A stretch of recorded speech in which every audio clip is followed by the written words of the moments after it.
Açtım ara, gönlüm divana.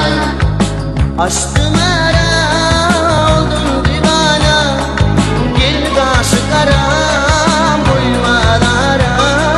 Yürü para, ah, yürü para.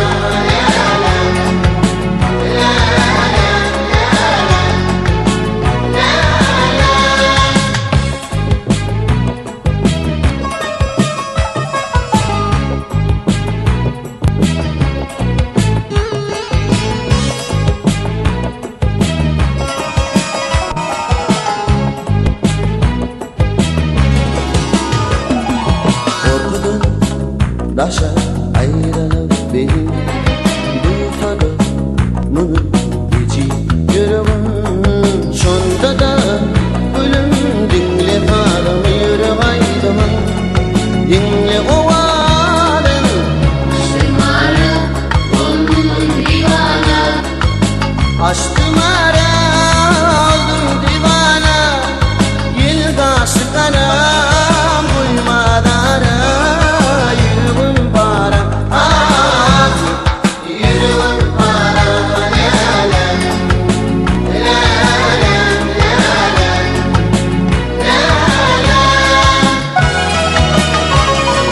Görümde yeni ova dilimde, gitme dur hanım tutar elimde. Şunda da gülüm dinle karımı yürü aydımı dinle ovalım. Açtım ara, gönlüm divana. Açtım ara, oldum divana. Gel karşı karam, uymadan ara.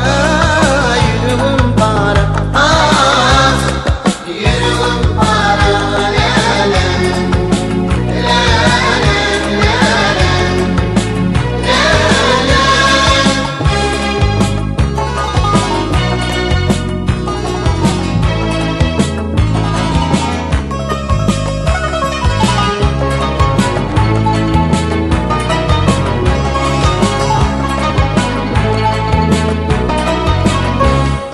Şekerden şirin şirin dillerin ağrımın minik bu dinlerin şunda da gülüm dinle